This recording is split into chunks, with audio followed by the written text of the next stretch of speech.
Hello friends, ई सकुंदम के learning platform पे आप सभी का स्वागत है। I hope you all are doing great. आज की इस वीडियो में हम बात करने वाले हैं कि पाकिस्तान जो है वो UNHRC में वापस से री इलेक्ट हो गया है, उसके बारे में। तो UNHRC क्या है, इंडिया पे इसका क्या प्रभाव पड़ेगा, इन सब मुद्दों पे हम बात करेंगे। तो चलिए शुरुआत करते हैं।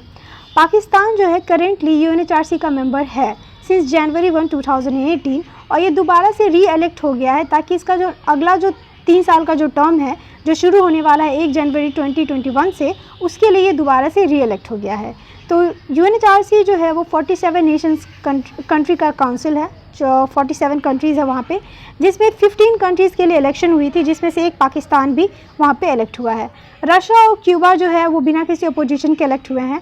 पाकिस्तान, उज़्बेकिस्तान, नेपाल और चाइना का जो इलेक्शन है वो एशिया पैसिफिक रीजन से हुआ है। तो चिंता की बात यह है कि पाकिस्तान यहाँ पे वापस से री इलेक्ट हो गया है, ना सिर्फ इंडिया के लिए बट पूरी दुनिया के लिए भी, क्योंकि इसका बहुत ज़्यादा अपोजिशन किया गया था by various activist group.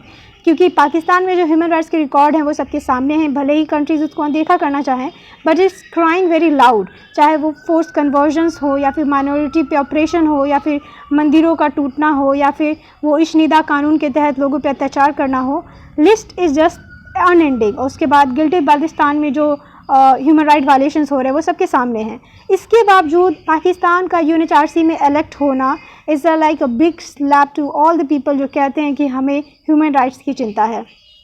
According to British government foreign and commonwealth office report titled human right and democracy, इसमें कहा गया है कि पाकिस्तान में जो है 2019 की ये रिपोर्ट है कि सीरियस ह्यूमन राइट वायलेशंस हुए हैं।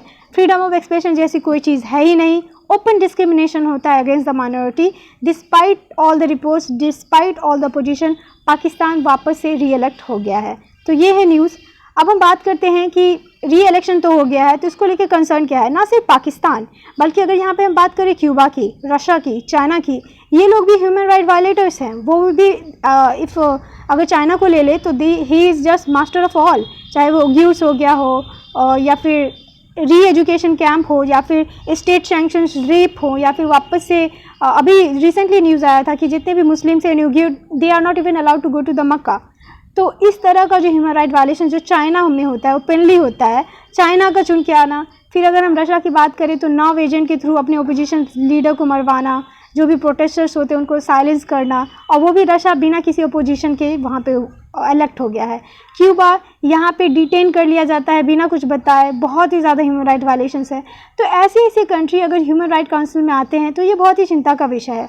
सबसे पहला चिंता का विषय वही है जो मैंने आपको पहले ही कहा कि कंट्रीज़ जिनका बहुत ही ज़्यादा ड्यूबियस रिकॉर्ड रहा है ह्यूमन राइट के प्रिजर्वेशन में, उन लोगों का चुन के आना ह्यूमन राइट काउंसिल का जो इमेज है उसको हैम्पर करता है, इनकी जो छवि है उसको धूमिल करता है।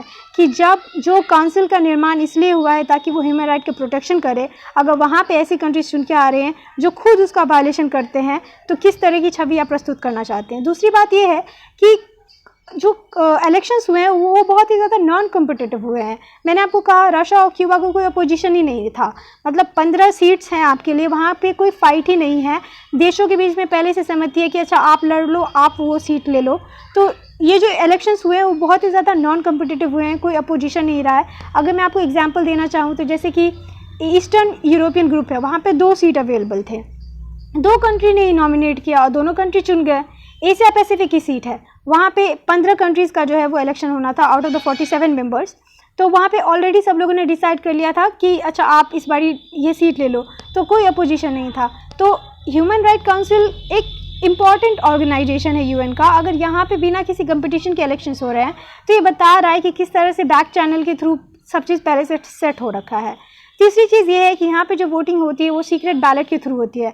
तो आप और हमें कभी पता ही नहीं चलेगा कि इंडिया ने किस कंट्री के लिए वोट किया, किस कंट्री के लिए वोट नहीं किया, या फिर किसी भी कंट्री ने। अगर ये थोड़ा ट्रांसपेरेंसी रहता, लोगों को पता चलता, तो वहाँ के लोग क्वेश्चन कर सकते हैं। जो सिविल सोसाइटी है वो अपने देश की सरकार से क्वेश्चन कर सकती कि आप चाइना जैसे देश को या पाकिस्तान जैसे देश को कैसे वोट कर सकते हैं फॉर ह्यूमन राइट काउंसिल।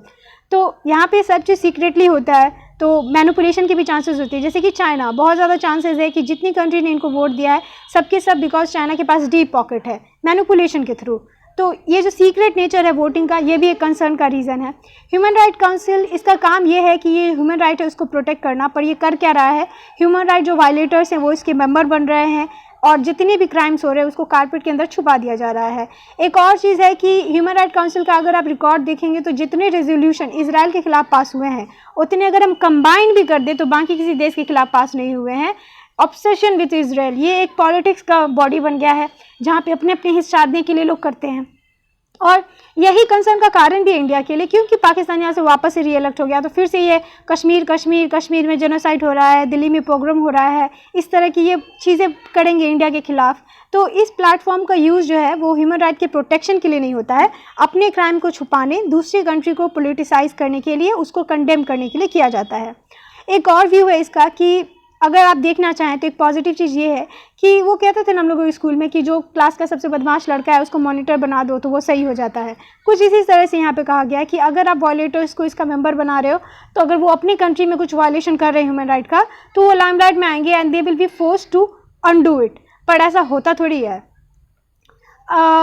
3 चीज़ें जो हमें जाननी है कि ह्यूमन राइट काउंसिल के साथ क्या क्या प्रॉब्लम। सबसे पहले तो ये कि ये बॉडी ऑफ पॉलिटिक्स हो गया। आप इस कार्टून को देख सकते हैं कि किस तरह से इजराइल को इन्होंने कंस्टेंटली टारगेट किया है, जिस वजह से यूएस और इजराइल दोनों इस बॉडी का पार्ट नहीं है।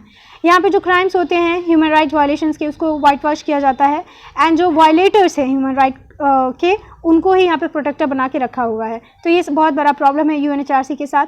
अब प्रीलिम्स पॉइंट ऑफ व्यू से कुछ चीज़ें हम देख लेते हैं, जैसे कि यूएनएचआरसी का जो एस्टैब्लिशमेंट है वो 2006 में हुआ था।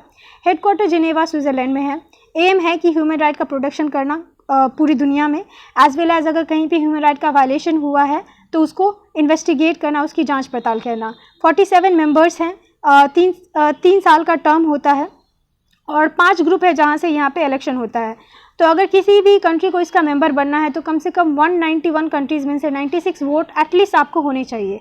और इसका जो ये इलेक्शन का जो प्रोसीजर है वो होता है एज़ पर रेजोल्यूशन 60/251, जिसके तहत अगर सीक्रेट बैलेट के थ्रू वोटिंग होती है और जो मेंबरशिप है वो इक्वली डिस्ट्रीब्यूटेड है जोग्राफिकली, मतलब दुनिया के हर हिस्से से जो है वो लोगों को चुना जाता है, देशों को। 5 रीजनल ग्रुप्स बनाए गए हैं मेंबरशिप के लिए: Africa, Asia Pacific, Latin America and Caribbean, western Europe and eastern Europe. तो पाकिस्तान का चयन कहाँ से हुआ है? एशिया पैसिफिक रीजन से हुआ है। मेंबर जो है वो 3 साल के लिए चुने जाते हैं और मैक्सिमम 2 बार कंटिन्यूसली वो चुने जा सकते हैं। सेशन जो है वो रेगुलर, इनका जो सेशन साल में 3 बार ही ऑर्गेनाइज किया जाता है, जैसे कि मार्च में, जून में और सितंबर में। और ये बार बार जो है अपना यूनिवर्सल पीरियोडिक रिव्यू भी जो है वो प्रकाशित करती है, ये देखने के लिए कि कहाँ पे ह्यूमन राइट वायलेशंस हो रहे हैं और कहाँ पे नहीं हो रहे हैं। तो वे फॉरवर्ड क्या होना चाहिए? एक क्वेश्चन जो इंटरव्यू में पूछा जा सकता है कि क्योंकि पाकिस्तान वापस से रीइलेक्ट हुआ है, क्योंकि यूएनएचआरसी का जो इमेज है वो इतना ज़्यादा धूमिल हो गया है, क्योंकि यूएस, इजराइल जैसी कंट्रीज़ ऑलरेडी यहाँ से निकल चुकी हैं। इजराइल ने तो बाकी जितनी भी डेमोक्रेटिक कंट्रीज़ हैं उससे अपील भी किया है कि UNHRC is not a body जिसको रिस्पेक्ट किया जा सके, क्योंकि ये कम्प्लीटली पॉलिटिसाइज हो गई है। इसके मेंबरशिप को देख के तो बिल्कुल नहीं लगता कि इनका कोई भी इंटरेस्ट है कि ह्यूमन राइट को प्रोटेक्ट किया जाए। तो ऐसे सिचुएशन में क्या इंडिया को भी इस बॉडी से वापस बाहर निकल जाना चाहिए? इस तरह के सवाल बन सकते हैं।